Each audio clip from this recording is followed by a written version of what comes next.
안녕하세요. 나만주께로 12월 18일 큐티 가이드입니다. 오늘 함께 보실 말씀은 창세기 27장 11절에서 20절의 말씀입니다. 오늘 본문의 저자는 이삭이 야곱을 축복하기 전에 에서가 40세 헤족속의 딸과 결혼한 일로 말미암아 이삭과 리브가의 마음에 근심이 되었다는 사실을 먼저 말하고 있습니다. 그리고 난 뒤에 이삭이 눈이 어두워 잘 보이지 아니할 때 야곱을 축복하는 사건을 보여주게 됩니다. 이것은 에서가 장자권을 가볍게 여긴 일과 그의 결혼 사건이 축복 판단의 기준이 되어야 한다는 것을 우리에게 보여주기 위함인데요. 그렇다면 오늘 본문의 말씀은 우리에게 무엇을 말하고 싶은지 함께 말씀을 살펴보고 은혜를 나누기 원합니다. 1번입니다. 야곱은 무엇을 두려워합니까? 11절, 12절 말씀입니다. 야곱이 그 어머니 리브가에게 이르되 내 형 에서는 털이 많은 사람이요 나는 매끈매끈한 사람인즉 아버지께서 나를 만드시진데 내가 아버지의 눈에 속이는 자로 보일지라 복은 고사하고 저주를 받을까 하나이다.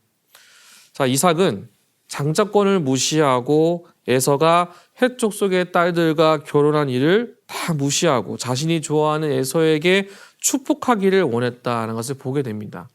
리브가는 이것을 받아들이지 못하게 되는 것이죠.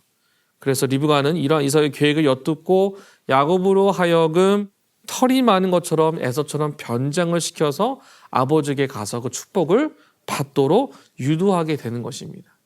리브가가 이렇게 한 이유가 단순히 야곱을 더 사랑해서였는지 아니면 하나님의 말씀이 이루어지기 위해서는 우리가 알 수 없지만 저자는 의도적으로 이삭은 에서를 사랑하고 리브가는 야곱을 사랑했다는 것을 기록하고 있음을 우리가 보게 됩니다.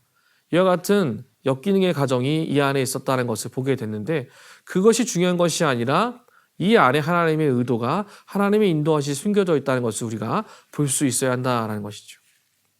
2번입니다. 리브가는 야곱에게 어떻게 말합니까? 13절입니다. 어머니가 그에게 이르되 내 아들아 너의 저주는 내게로 돌리리니 내 말만 따르고 가서 가져오라.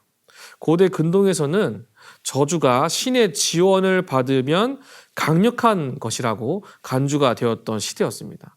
자, 이삭을 언약의 수혜자로 선택하시고 언약의 축복을 그의 상속자들에게 물려줄 사람을 선택하는 데 있어서 이와 같은 선택을 받는 것이 굉장히 중요한 모습처럼 보여지게 되는 것이죠.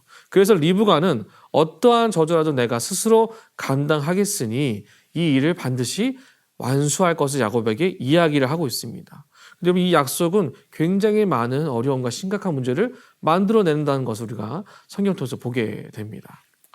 3번입니다. 야곱은 이삭에게 자신을 누구라고 말하며 무엇을 요구합니까? 19절입니다. 야곱이 아버지에게 대답하되 나는 아버지의 맏아들 에서로소이다.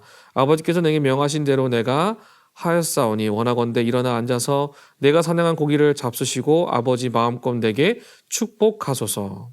야곱이 이삭의 천막에 들어가면서 아무 말도 하지 않은 것은 아마도 그의 두려움과 불안감이 나타났을 겁니다. 더불어 이삭이 눈이 멀었지만 귀는 분명히 듣고 있었기 때문에 자신의 위장이 발각될까 두려워했다라는 것이죠.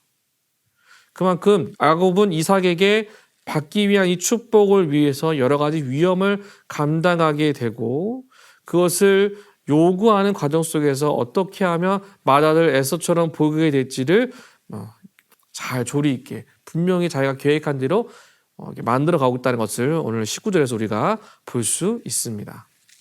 4번입니다. 이삭이 어떻게 이같이 속히 잡았느냐고 묻자 야곱이 아버지 하나님 여호와께서 나로 순조롭게 만나게 하셨다라고 대답한 야곱이 거짓된 말을 묵상해 봅시다. 여러분, 야곱은 거짓말로 하나님의 언약의 이름인 야훼를 사용하게 됩니다. 야훼를 아직 자신의 하나님이 아닌 아버지의 하나님으로 지칭하는 것이죠. 즉 지금 야곱의 모습 속에는 자신의 목적을 이루기 위해서 하나님의 이름을 사용하고 있는 것을 우리가 보게 됩니다. 결국 인간의 연약한 모습이 이렇게 드러나게 되는 것이죠. 우리 안에 나의 욕구와 나의 욕망과 내가 하고 싶은 것을 이루기 위해서 여호와 하나님의 이름을 우리가 마음대로 이용하려는 모습들이 내 안에 있지는 않은지, 야곱과 같은 모습이 내 안에서 조금씩 나타나고 있지는 않은지 우리 자신을 돌아볼 필요가 있다라는 것이죠. 마지막 5번입니다. 하나님의 뜻을 이루기 위한 나의 방법은 무엇인지 생각해보고 하나님의 뜻을 올바르게 이루도록 분별력을 주시기를 간구합시다. 하나님의 뜻을 알기 위한 분별력은 결국 말씀 앞에서 기도로 나가는 시간을 가짐으로써 그 안에서 역사하시는 하나님의 뜻을 발견하게 되는 것입니다. 이전에 내가 생각하지 못하였고 보지 못한 것을 내가 말씀을 읽고 기도하는 가운데 보게 하시고 깨닫게 하시고 듣게 하신 하나님, 그 하나님의 일하심을 우리가 삶 속에서 경험해야 하는 것이죠. 오늘 이 아침에 우리가 하나님의 이름을 내 뜻대로 이용하고 속이는 것이 아니라 주의 말씀을 따라 살아감으로 날마다 믿음 안에서 넌덕히 승리하는 오늘 하루가 되시기를 주님의 이름으로 축복합니다.